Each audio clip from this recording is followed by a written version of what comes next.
Hello बेटा, good morning. आज हम स्टडी करेंगे थर्मोडायनेमिक्स के बारे में। Okay, thermodynamics after the chemical bonding, the next chapter, the sixth chapter is there about the thermodynamics. You know what do you mean by thermodynamics? You know thermodynamics is composed by the combination of two words.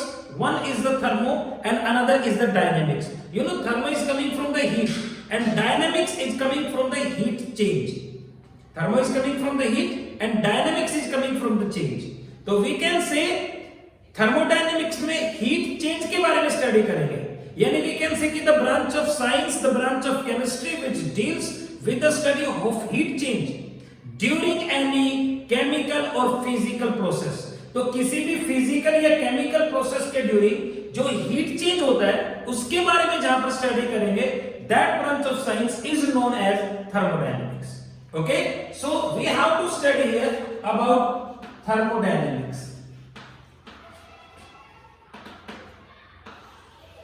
So thermodynamics is one of the most important unit is there. Okay, so you know thermodynamics is composed by the combination of two words are there.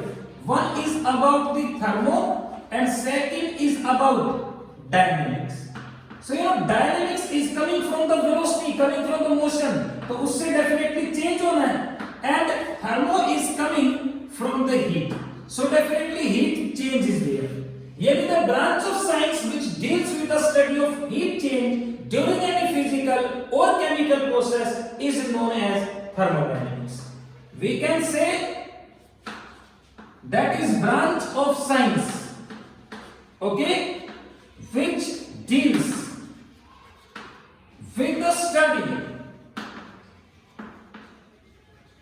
of heat change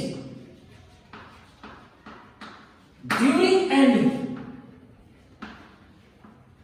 chemical or physical process is known as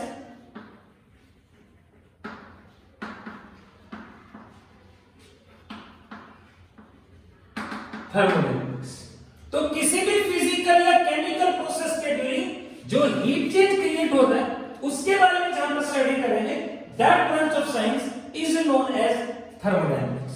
या यूं भी कह सकते हैं कि the branch of science which deals with the study of relationship between different forms of energies. Energies की different forms जो होती है उनके रिलेशनशिप के बारे में जहां पर स्टडी करेंगे, that is also thermodynamics is there. Okay, so we can also say that is the branch of science, okay, which deals with the study of relationship between different forms of energy. Energies की different forms के बारे में जहां पर relationship के बारे में जहां पर स्टडी करेंगे, that is relationship between the different forms of energies, that branch of science is known as thermodynamics. Okay, so thermodynamics is one of the important branch of chemistry, one of the important branch of science जहां पर heat change के बारे में study करेंगे। Okay, there are the various applications of thermodynamics. You know the first application is that thermodynamics can explain macroscopic properties. Macroscopic properties को explain करते हैं thermodynamics, और macroscopic properties का मतलब जो किसी भी सिस्टम के सभी जो मॉलिक्यूल्स हैं, सारे जो मॉलिक्यूल हैं वो कंट्रीब्यूट करते हैं जिन प्रॉपर्टीज को, उनको मैक्रोस्कोपिक प्रॉपर्टीज कहेंगे। Thermodynamics can explain the spontaneity of a process. Okay, ये सबसे इंपॉर्टेंट एप्लीकेशन है थर्मोडायनेमिक्स का कि किसी भी प्रोसेस की स्पॉन्टेनिटी को एक्सप्लेन करता है थर्मोडायनेमिक्स। और स्पॉन्टेनिटी का मतलब वो प्रोसेसेस जो अपने आप हो सकती हैं, नहीं, या एक बार इनिशिएट करने के बाद होती रहती हैं। Processes which can take place themselves और by a slight initiation, that will be known as the spontaneous process. तो कोई भी प्रोसेस स्पॉन्टेनियस होगी कि नहीं होगी, इसको एक्सप्लेन कर सकते हैं, डिटरमाइन कर सकते हैं with the help of thermodynamics. So thermodynamics में आगे स्टडी करें, before that we shall discuss about applications of thermodynamics. So what are the applications of thermodynamics? So we can say the first is that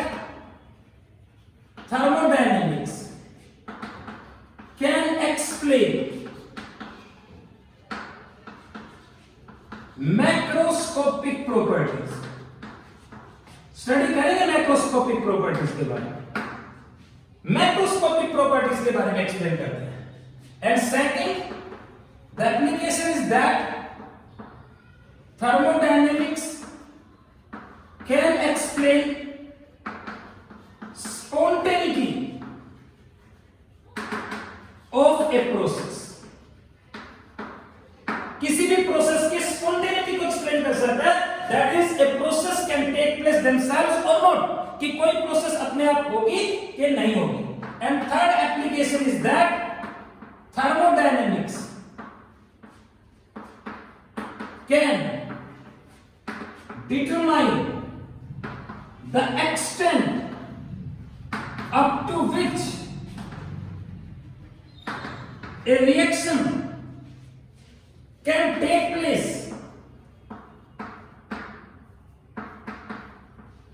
before attaining equilibrium, यानी कोई भी reaction equilibrium attain करने से पहले कितनी amount तक हो लेती है, कितनी एक्सटेंट तक कितनी एक्सटेंट तक होगी, इस चीज को फाइंड आउट कर सकते हैं।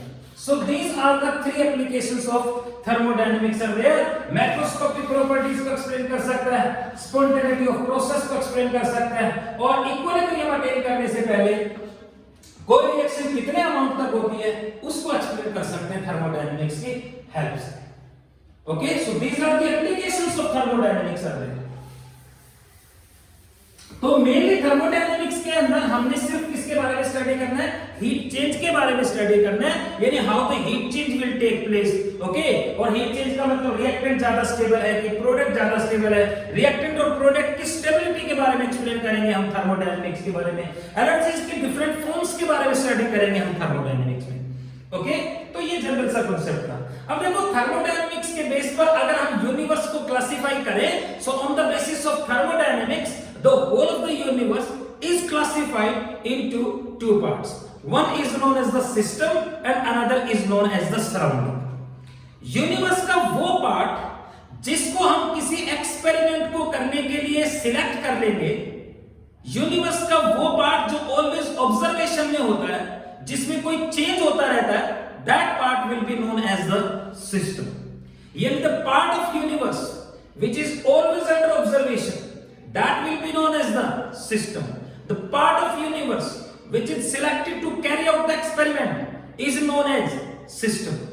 The part of universe in which certain changes can take place is known as the system. जिसमें कोई चेंज हो रही है, नहीं, जैसे मान लो आपने किसी बीकर में वाटर को बॉयल कर रखा है, तो किसी बीकर में वाटर की बॉइलिंग हो रही है, तो जो बीकर है जिसको आप ऑब्जर्व कर रहे हो, वो बीकर सिस्टम का काम कर रहा है। एक रूम में आप एक्सपेरिमेंट कर रहे हो, उस रूम में कोई चेंजेस हो रहे हैं, तो रूम जिसमें चेंज हो रहे हैं वो सिस्टम हो गया, मतलब जो ऑब्जर्वेशन में है। ओके, उसके अलावा बाकी जितना भी पार्ट हो गया यूनिवर्स का, other things than system, that is known as the surrounding. तो समझ में आया, यानी यूनिवर्स का पार्ट जो हमेशा ऑब्जर्वेशन में होता है, जो एक्सपेरिमेंट को करने के लिए सिलेक्ट कर लेंगे, that will be known as the system, and the remaining part of universe other than system is known as surroundings, उसको सराउंडिंग कहेंगे।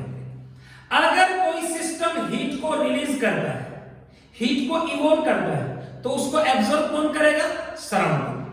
अगर कोई सिस्टम हीट को एब्जॉर्ब करेगा, तो कहां से एब्जॉर्ब करेगा, सराउंडिंग से। यानी there will be the exchange of heat between system and surrounding, यानी सिस्टम और सराउंडिंग के बीच में हीट का एक्सचेंज होता है।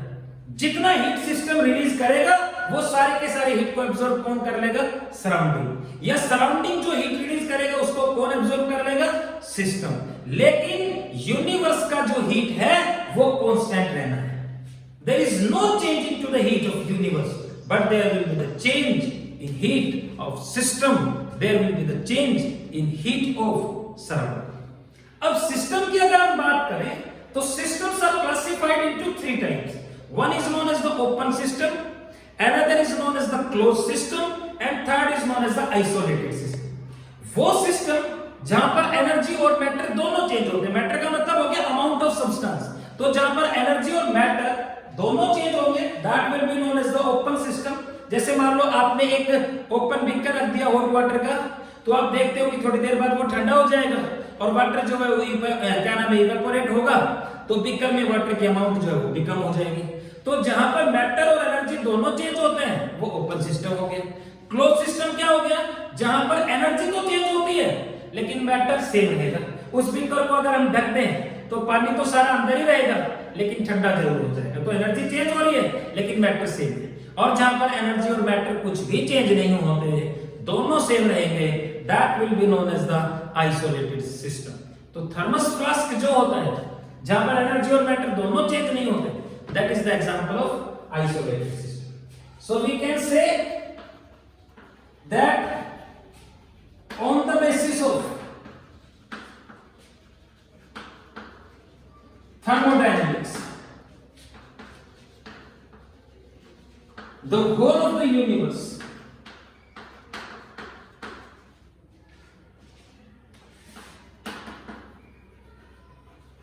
is classified into two parts। पूरा का पूरा जो यूनिवर्स है वो दो पार्ट में क्लासिफाई है, यानी this is the universe and it is classified into the two parts। Yes, the one is known as system and another is known as surroundings। System is what? The part of universe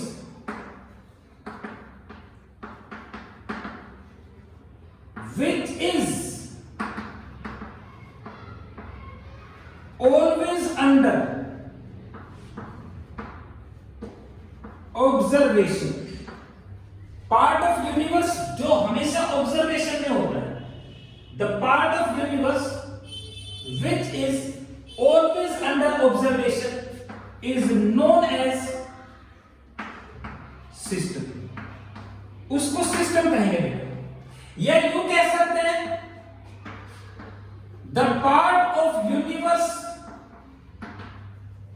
which is selected to carry out experiments। Part of universe जिसको experiments करने के लिए select कर देंगे is known as universe, sorry is known as system।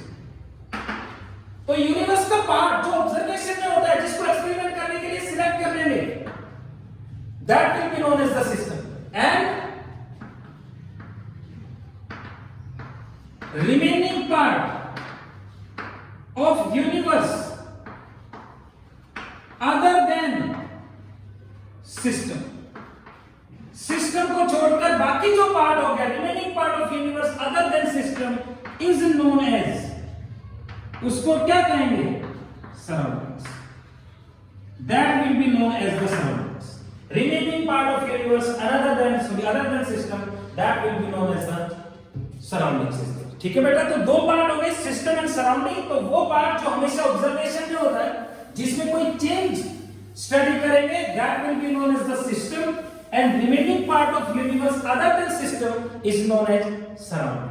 तो we can say that delta H का मतलब हो गया चेंज इन हीट, तो delta H of system, okay, अगर पॉजिटिव है तो फैक्ट है कि डेल्टा एच ऑफ सराउंडिंग्स जो है दैट विल बी नेगेटिव।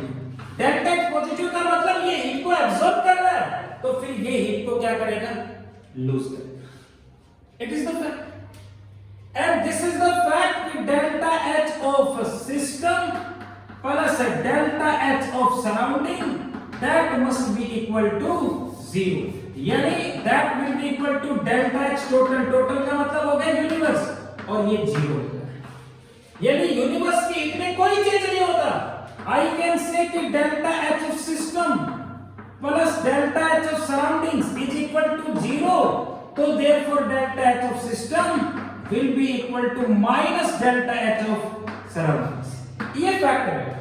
ये अगर हीट को एब्सॉर्ब करेगा तो ये लूज करेगा, ये लूज करेगा तो फिर ये एब्सॉर्ब करेगा। यानी ये अगर कोई सिस्टम है, ठीक है, और ये सराउंडिंग्स है, so there will be the exchange of heat between system and surrounding. तो सिस्टम और सराउंडिंग के बीच में हीट का एक्सचेंज होता है।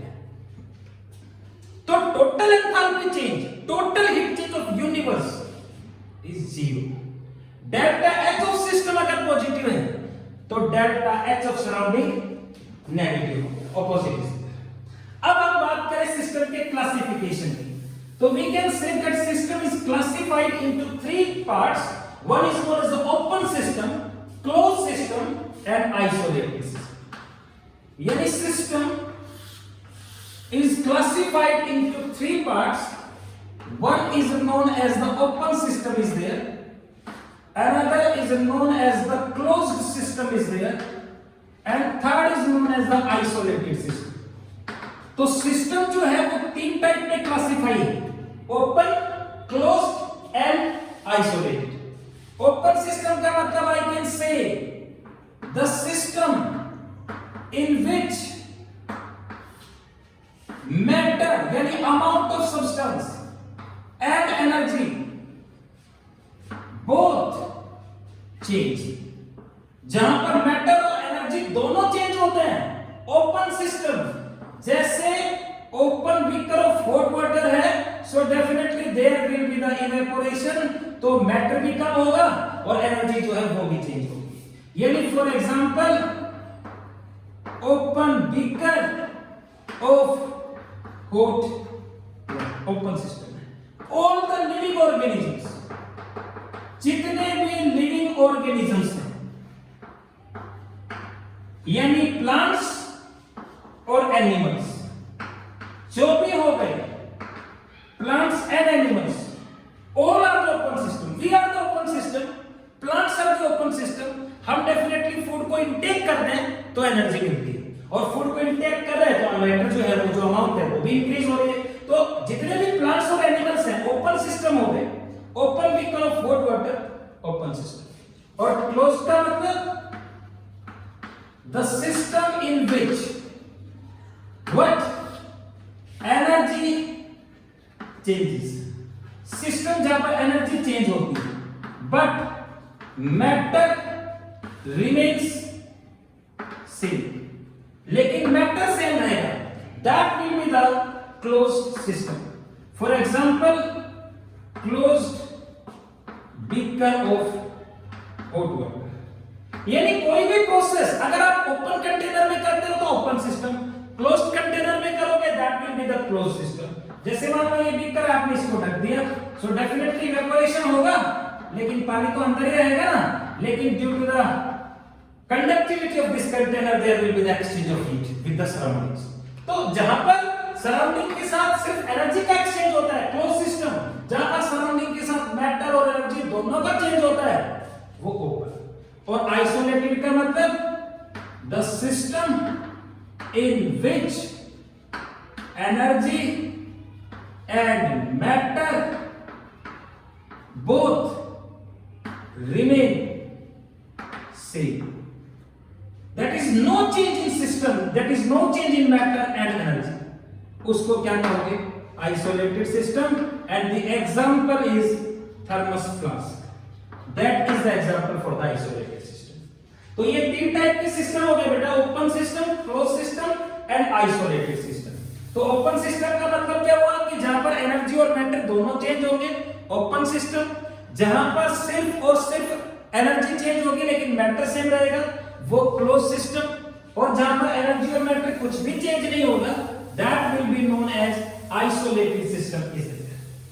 तो सिस्टम की क्लासिफिकेशन करने के बाद now we shall discuss about the another concept, properties of a system. एक सिस्टम की प्रॉपर्टीज के बारे में स्टडी करते हैं।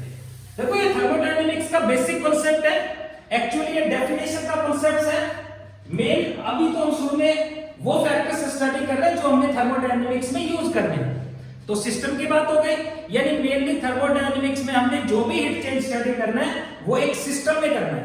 We have to study about the system. अब जो सिस्टम होता है उसकी जो प्रॉपर्टीज होती हैं वो दो टाइप की होती है, मैक्रोस्कोपिक प्रॉपर्टीज और microscopic. Micro is coming from the small, macro is coming from the large.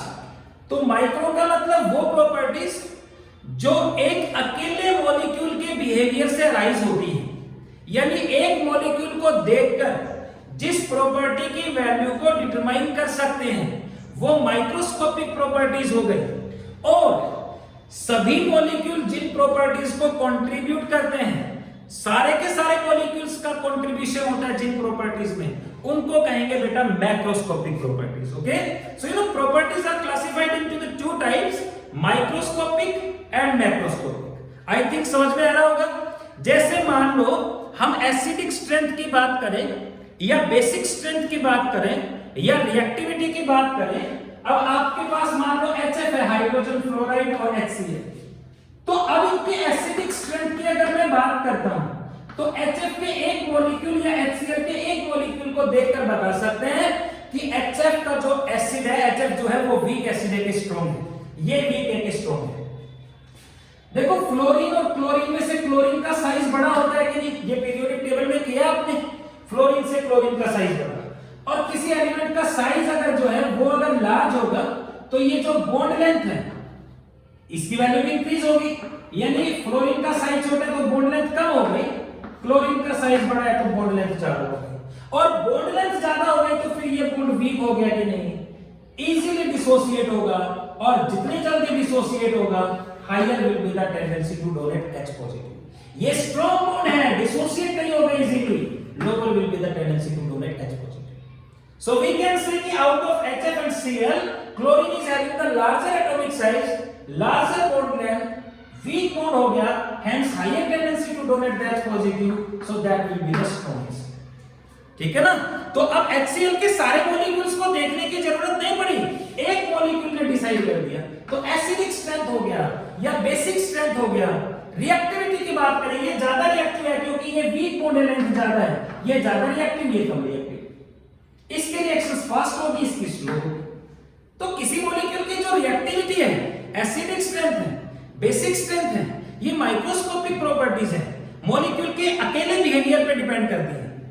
और वो प्रॉपर्टीज जो सभी मॉलिक्यूल्स पे डिपेंड करेगी, मतलब मॉलिक्यूल के बीच में जो इंटरमॉलिक्यूलर फोर्सेस ऑफ अट्रैक्शन है उन पे जो डिपेंड करेगी वो मैक्रोस्कोपिक। जैसे वाटर का बॉइलिंग पॉइंट है तो एक मॉलिक्यूल उसको डिसाइड नहीं करने वाला, एक मॉलिक्यूल वाटर का, दूसरा मॉलिक्यूल वाटर का, तीसरा मॉलिक्यूल एंड सो ऑन।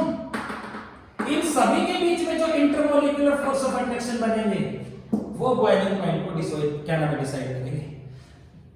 अगर intermolecular force of attraction weak है तो डिसोसिएट करने के लिए टेंपरेचर कम, बॉइलिंग पॉइंट कम। अगर ये intermolecular force of attraction strong है तो इनको डिसोसिएट करने के लिए टेंपरेचर ज्यादा, बॉइलिंग पॉइंट भी ज्यादा। मतलब जो बॉइलिंग पॉइंट है वो मॉलिक्यूल्स के बीच में जो फोर्सेस ऑफ अट्रैक्शन है उन पे डिपेंड करता है, इंटरमॉलिक्यूलर फोर्स ऑफ अट्रैक्शन। जबकि रिएक्टिविटी और एसिडिक स्ट्रेंथ एक ही मॉलिक्यूल के अंदर जो बॉन्ड है उस पे डिपेंड करता है। ये इंटरमॉलिक्यूलर प्रॉपर्टी, मॉलिक्यूल के अंदर की प्रॉपर्टी हो गई, और ये इंटरमॉलिक्यूलर, मॉलिक्यूल्स के बीच की प्रॉपर्टी। तो मतलब सीधा सा कॉन्सेप्ट है, वो प्रॉपर्टीज जो मॉलिक्यूल के अंदर जो बॉन्ड्स हैं उनकी स्ट्रेंथ पे डिपेंड करती है, वो माइक्रोस्कोपिक हो गया। और जो मॉलिक्यूल्स के बीच में फोर्सेस होते हैं, इंटरमॉलिक्यूलर फोर्सेस होते हैं, उन पे जो डिपेंड करेंगे वो मैक्रोस्कोपिक प्रॉपर्टीज हो गई। तो अगर हम कहें माइक्रोस्कोपिक प्रॉपर्टीज क्या हो गई, यानी वो प्रॉपर्टीज जो एक अकेले मॉलिक्यूल के बिहेवियर से अराइज होती है, which arise due to the individual behavior of a molecule, microscopic. और वो प्रॉपर्टीज जो सभी मॉलिक्यूल्स के कलेक्टिव बिहेवियर से अराइज होती है वो मैक्रोस्कोपिक प्रॉपर्टीज हो गई। सो वी कैन से कि सिस्टम जो है that is containing the two types of properties. तो we can say that is system exhibits two types of properties, यानी एक सिस्टम दो टाइप की प्रॉपर्टीज को एग्जिबिट करता है। कौन कौन से? One is about microscopic properties, और सेकंड जो हो गई they are macroscopic properties. So macro is coming from the large and micro is coming from the small. So we can say properties which arise due to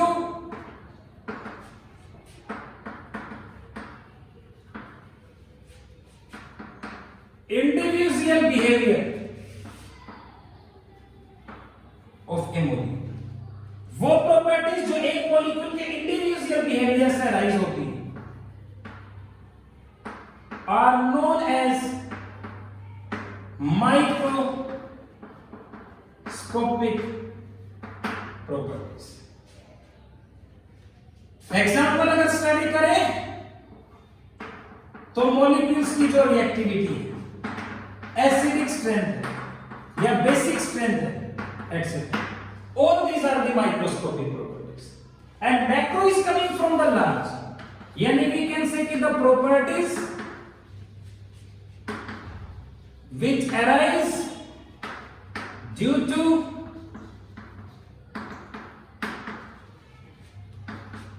collective behavior of all the molecules। Properties जो सभी molecules के collective behaviour से rise होती है, सभी molecules जिनको contribute करते हैं, वो मैक्रोस्कोपिक प्रॉपर्टीज हो गई। जैसे किसी भी सब्सटेंस का वेट हो गया, सारे मॉलिक्यूल कंट्रीब्यूट करेंगे।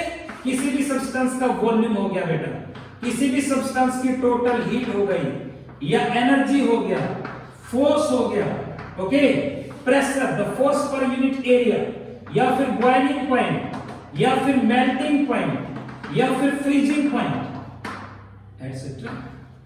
These all are known as the macroscopic properties। अब मैक्रोस्कोपिक प्रॉपर्टीज जो है वो फर्दर क्लासिफाइड है दो टाइप में, एक्सटेंसिव और intensive. Extensive is coming from the extent, यानी वो प्रॉपर्टीज जो सब्सटेंस की अमाउंट पे डिपेंड करेंगी, मैटर पे डिपेंड करेंगी, वो एक्सटेंसिव। लेकिन वो प्रॉपर्टीज जो मैटर पे डिपेंड नहीं करती, सब्सटेंस की अमाउंट पे डिपेंड नहीं करती, सब्सटेंस की नेचर पे डिपेंड करती है, मतलब इंटरमॉलिक्यूलर फोर्सेस ऑफ अट्रैक्शन की स्ट्रेंथ पे डिपेंड करती है, वो इंटेंसिव प्रॉपर्टीज है। बॉइलिंग पॉइंट है, जैसे वाटर का बॉइलिंग पॉइंट 100 डिग्री सेल्सियस, चाहे एक ग्लास में ले लो पानी या फिर एक बाल्टी में ले लो या ड्रॉप ले लो, वाटर का बॉइलिंग पॉइंट फिक्स है, कितना, 100 डिग्री सेल्सियस। तो जो बॉइलिंग पॉइंट है वो वाटर के अमाउंट पे डिपेंड नहीं कर रहा, नेचर पे डिपेंड कर रहा है। फोर्स ऑफ अट्रैक्शन स्ट्रांग है तो बॉइलिंग पॉइंट हाई, वीक है तो कम। तो जैसे आइस का melting point 0 degree Celsius fix है, वो तो एक टुकड़ा ले लो, फिर चाहे बड़ा टुकड़ा ले लो। तो मतलब वो प्रॉपर्टीज जो नेचर पे डिपेंड करती है, इंटरमॉलिक्यूलर फोर्स ऑफ अट्रैक्शन की स्ट्रेंथ पे डिपेंड करती है, अमाउंट पे डिपेंड नहीं करती, वो इंटेंसिव। और जो अमाउंट पे डिपेंड करेगी, जैसे वेट, नहीं बड़ा चौक ले लेते तो वेट ज्यादा होता है, छोटा है तो वेट कम। वॉल्यूम है, वेट है, किसी सब्सटेंस की हीट है या जो एनर्जी है, ये अमाउंट पे डिपेंड करती है। तो अमाउंट पे डिपेंड करेगी, मैटर पे डिपेंड करेगी, इसलिए उनको एक्सटेंसिव प्रॉपर्टीज कहेंगे। यानी we can say that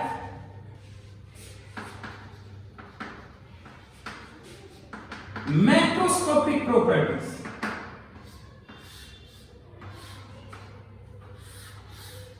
are further classified into the two types.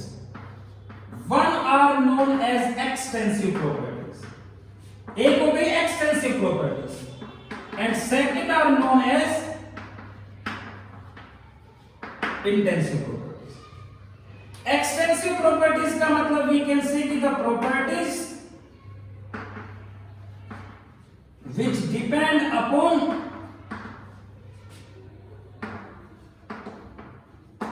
amount of substance, जो substance के amount पे डिपेंड करते हैं, but do not depend upon nature of substance। लेकिन substance की nature, और nature का मतलब हुआ that strength of intermolecular forces of attractions पे डिपेंड नहीं करती। एग्जांपल हुआ वेट, एग्जांपल हुआ वॉल्यूम, एग्जांपल हुआ फोर्स। अगर वेट ज्यादा है, अमाउंट ज्यादा है तो फोर्स ज्यादा अप्लाई करना पड़ेगा, हीट, एटसेट्रा। Extensive properties. और इंटेंसिव प्रॉपर्टीज क्या हो गई? We can say that the properties which depend upon nature of substance, जो सब्सटेंस की नेचर पे डिपेंड करती है, that is strength of intermolecular forces of attractions पे डिपेंड करती है, but do not depend upon amount of substance. लेकिन substance के अमाउंट पे डिपेंड नहीं करती, उनको इंटेंसिव प्रॉपर्टीज कहेंगे। और इंटेंसिव प्रॉपर्टीज का एग्जांपल जैसे boiling point, melting point, freezing, density that is mass per unit volume. तो यूनिट वॉल्यूम के लिए फिक्स है, और एक यूनिट वॉल्यूम में कितने पार्टिकल्स होंगे वो डिपेंड करता है फोर्सेस ऑफ अट्रैक्शन की स्ट्रेंथ पे। अगर फोर्सेस ऑफ अट्रैक्शन वीक है तो पार्टिकल दूर दूर होंगे, तो एक यूनिट वॉल्यूम में मास कम हो गया। फोर्स ऑफ अट्रैक्शन स्ट्रांग है तो पार्टिकल नजदीक, यूनिट वॉल्यूम में मास ज्यादा हो गया। तो जो डेंसिटी है, mass per unit volume, intermolecular force of attraction की स्ट्रेंथ पे डिपेंड करती है। वाटर की डेंसिटी 1 ग्राम पर मिलीलीटर फिक्स है, कितना भी अमाउंट ले दो। Pressure, force per unit area, refractive index, specific heat, yes, ये इंटेंसिव प्रॉपर्टीज है। हीट जो है वो एक्सटेंसिव है, लेकिन स्पेसिफिक हीट इंटेंसिव प्रॉपर्टी। 1 ग्राम सब्सटेंस के टेंपरेचर को 1 डिग्री सेल्सियस इंक्रीज करने के लिए जो हीट चाहिए वो स्पेसिफिक हीट, तो 1 ग्राम के लिए फिक्स है। तो ये इंटेंसिव प्रॉपर्टीज हो नहीं। तो मैक्रोस्कोपिक प्रॉपर्टीज बेटा कितने टाइप की होगी फर्दर? 2 टाइप की, इंटेंसिव और एक्सटेंसिव। और थर्मोडायनामिक्स में हमें इनके बारे में स्टडी करना है, एक्सटेंसिव और इंटेंसिव प्रॉपर्टीज के बारे में। तो वो प्रॉपर्टीज जो अमाउंट पे डिपेंड करती है लेकिन फोर्स ऑफ अट्रैक्शन की स्ट्रेंथ पे डिपेंड नहीं करती, उनको एक्सटेंसिव कहेंगे।